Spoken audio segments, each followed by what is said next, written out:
네, 안녕하세요. 노래한 영업사원입니다. 네, 오늘은 중고차 구매 시에 간과하기 쉬운 두 가지라는 제목으로 영상을 준비했습니다. 요즘 유튜브 같은데 워낙 중고차 구매 팁 같은 영상들이 많다 보니까 크게 아주 중요한 내용들은 잘 알고 계실 것 같아요. 뭐 사고차의 판별이라든지 보험 이력 조회라든지 성능 기록부 보는 방법이라든지 여러 가지 이런 것들은 많이 알려져 있는데, 근데 의외로 중고차를 실제로 사보시면 굉장히 자잘한 것들, 내가 미처 체크하지 못한 것들에서 수리비가 들어가는 경우들이 있거든요. 그래서 이것도 제 경험을 토대로 두 가지에 대해서 한번 설명을 드려보겠습니다. 자, 이 두 가지가 뭐냐면요, 첫 번째는 자동차에 있는 에어컨, 그리고 두 번째는 통풍 시트나 열선 시트예요. 그래서 이 두 개를 어떻게 이상 여부를 차를 사기 전에 좀 판단을 해볼 수 있을지에 대해서 한번 설명을 드릴 거고, 그 다음에 세 번째로는 이상이 있는 차를 이미 샀을 경우에 어떻게 대처하시는 게 좋은지도 한번 알려드려 보도록 하겠습니다. 네, 첫 번째 에어컨 문제인데요. 네, 에어컨은 사실 뭐 일반인이 자동차 에어컨의 이상 여부를 판단하기가 사실 쉽지는 않죠. 뭐 찬바람이 안 나온다거나 하면은 쉽겠지만은, 그래서 사실 대표적으로 좀 문제가 있는 경우에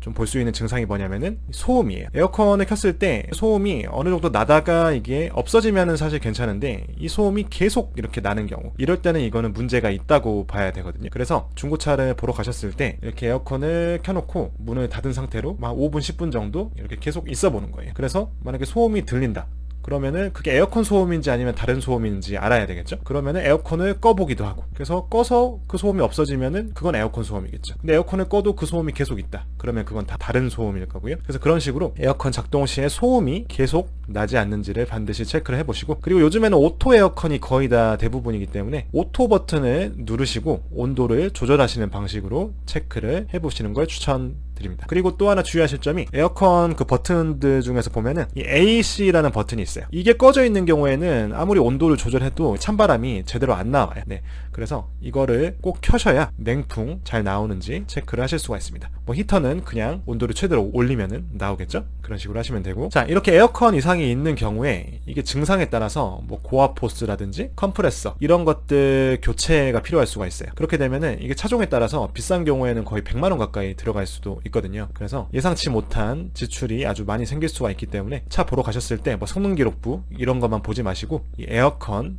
작동 이것도 꼭 해보시길 바라겠습니다. 자, 그 다음에 두 번째로 열선 시트랑 통풍 시트예요. 특히 열선 시트가 이게 열선이 이렇게 등받이부터 시작해가지고 좌판까지 지그재그식으로 깔려 있다고 해야 될까요?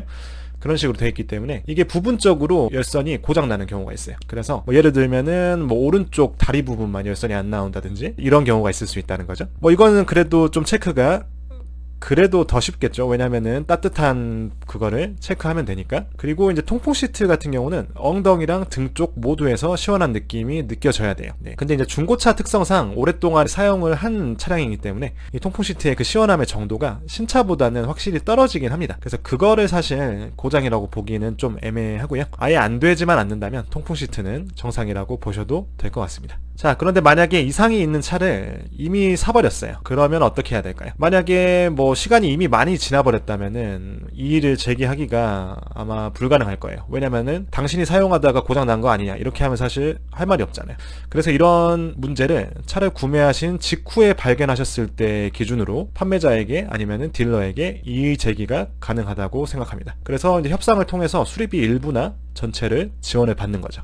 그리고 이 세 번째가 사실 가장 중요한 부분인데, 이렇게 문제가 있어가지고 수리를 해야 되면은 아무래도 보통 블루엔즈나 일반 정비소에 가는 거를 생각하시기 마련이에요. 근데 이런 에어컨이나 시트 같은 이런 품목들은 각각의 전문점들이 있어요. 그러니까 에어컨 전문점이 있고 시트 전문점이 있거든요. 그런 데서 수리하시는 게 훨씬 더 견적이 싸게 나옵니다. 저 같은 경우도 최근에 샀던 중고차에서 에어컨 문제가 있어가지고 처음에는 블루엔즈를 갔었어요.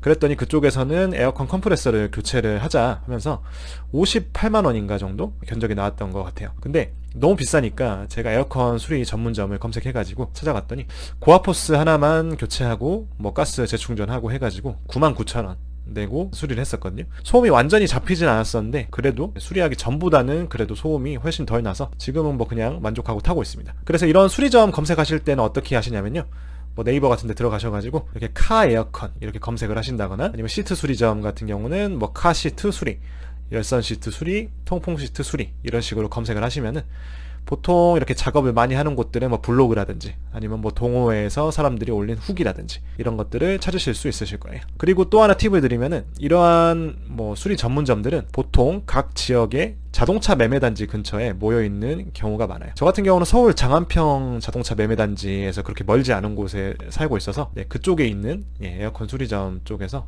수리를 했었습니다. 네, 이상 중고차 구매하실 때 간과하기 쉬운 아주 자잘한 것들 두 가지에 대해서 말씀을 드렸고요.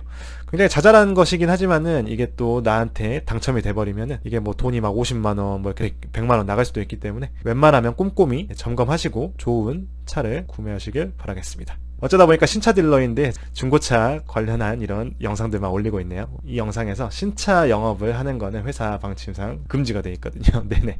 예, 아무튼 오늘 영상도 도움이 되셨다면 좋아요랑 구독 눌러주시면 정말 감사하겠습니다. 예, 다음에도 유용한 정보로 돌아오겠습니다. 감사합니다.